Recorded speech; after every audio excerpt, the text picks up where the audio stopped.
What's up, guys? Today I've got a 40 horse pump motor we're swapping out. This was a condenser motor for this train. All three of these pumps are tied together, same circuit. Main breaker supplies those. So you see the starter panels on the wall there. We had a loss of phase here. Sorry about the noise, it is pretty noisy in this room, so I'm waiting for a new motor to show up. I've got a strap and chain pawl ready and waiting. We're going to swing that thing up here on the sled. That's how I got it down, and we'll get this chiller back online. Alright, so this is what I was talking about. That's condenser pumps. There's one chilled water pump over there. 2, 3, and 4 tied to this one breaker here. There's only disconnects over there at the starter, so there's no other fuses. So the more I work here, the more I shake my head. Why? Anyways, that's the job for another day for electricians to do some swap outs there. But yeah, I'll go show you the starter panel. It's the one we're working on.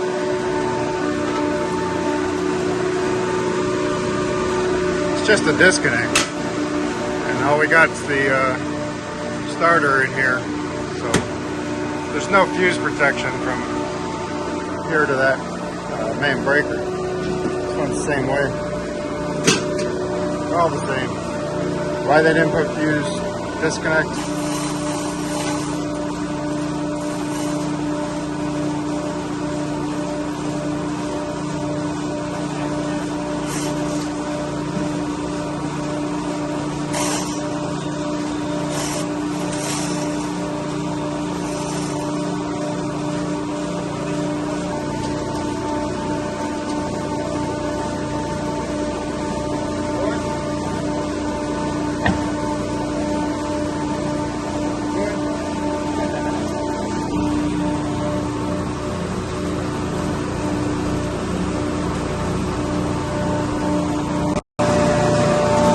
The reason we're changing the motor, she went bang, and I got the wires pulled out. They went overhead. Those two make out real low, so we're gonna have to pull some new wire out here. Alright, so we got us a replacement starter, overload for that motor. This one is for do 40 horse, 500 volts, so that's what we're dealing with. So this one's made by C3 Controls. First I'm hearing of them, but kind of looks like the Siemens. Alright, as you can see, I got new wires pulled, and physically starter looks pretty close. I do have it locked out. Power is off, so if I get this swapped out. Alright, so this one mounted with 2 screws right to the back of the starter cabinet. Footprint is not exactly the same here, so what I'm going to use is a piece of dent rail right there, and just mount it across there. That way we can just snap that right in. Cut a piece of this. This is our dent rail. Alright, got that mounted, so this just clips in, top first, bottom. You're in. You can slide it back and forth. Lines up pretty good.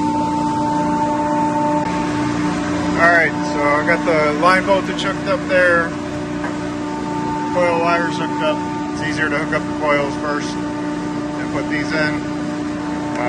These are hex head instead of Phillips or slotted, so you can get them pretty tight. Alright, so I got the load wires hooked up the current transformer for energy mismanagement, and just to show you that we do make out good. This is 2. And this will be 3. So our wires are good now. This is connected to the motor. I use these Polaris taps. These are size 2 to 14 IT-2B. So that's what's connecting the motor. And the reset does match up with the reset on the overload block, so you can reset it from the outside. Alright, I've got the lockout off. Power's back on. I'll show you. 1 to 2 we're good. 1 to 3. And 2 to 3. So should be ready to go. I'm going to set up over by the motor and check rotation when I start it. Also going to adjust the overload. Motor's rated 49 amps. We're going to bring it just there for now. This only goes to 50. Alright, so motor and pump connection are ready to go. We're going clockwise on the pump. There we go.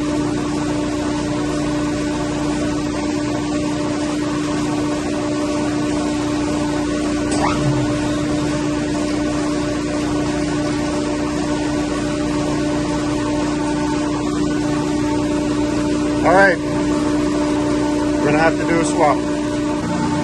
Alright, so I just flip-flopped yellow and orange. This power's off. So now we're BYO instead of void. Let's try this again.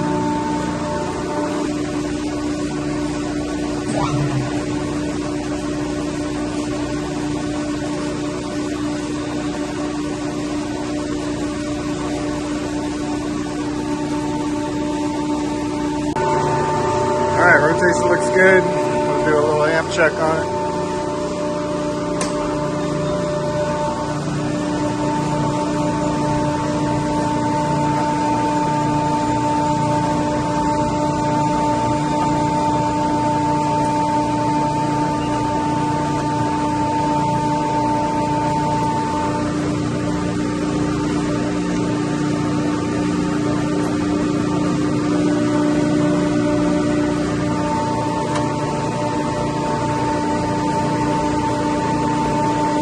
Got some load on it now. Right around 44 amps. Alright, let's see. We've got flow now on the condenser. An upgrader. See, our chill water temperature is pretty low. This probably isn't going to try to come on until it gets over 50. Definitely no alarms. Yeah.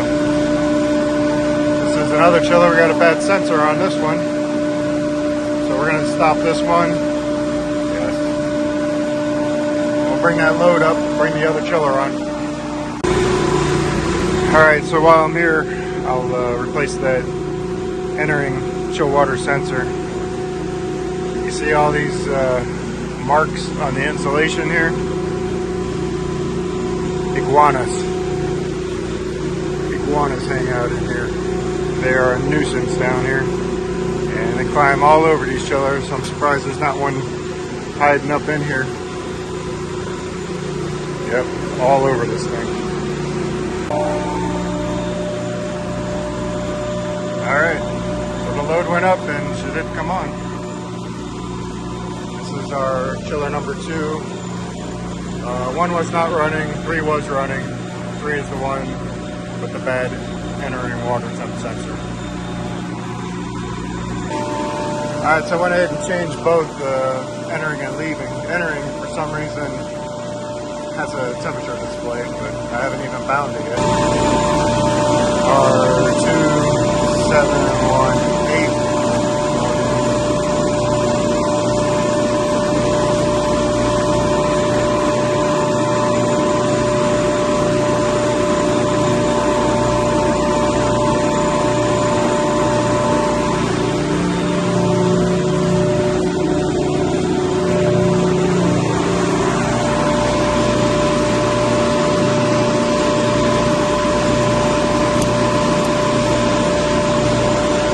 So we're going to bind entering.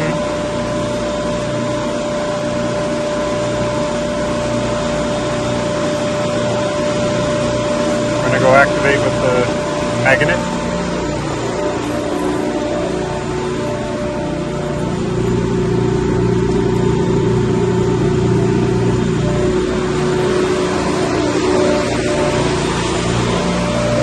Okay. Great.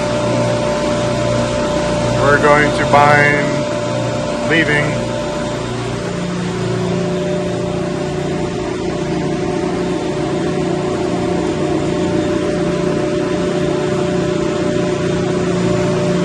There it goes.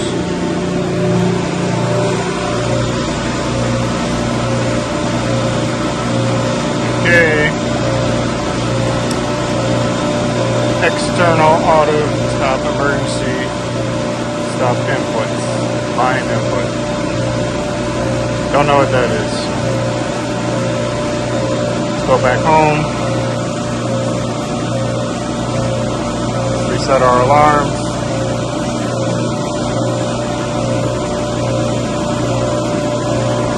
And now we're both reading the same. Turn that back on. Alright, there you have it. Motor's in and running. Starter's replaced. Chiller's back online. New water sensors. No iguanas. Alright, that's going to do it for this video. Thanks for watching. Catch you in the next one.